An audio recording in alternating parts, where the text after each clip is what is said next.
तारीफ करना सीखिए।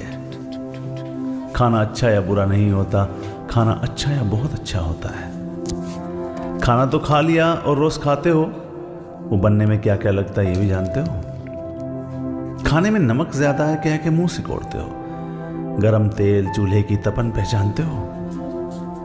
थाली रोज सजती है, नियमित समय पर रोज थाली सजती है।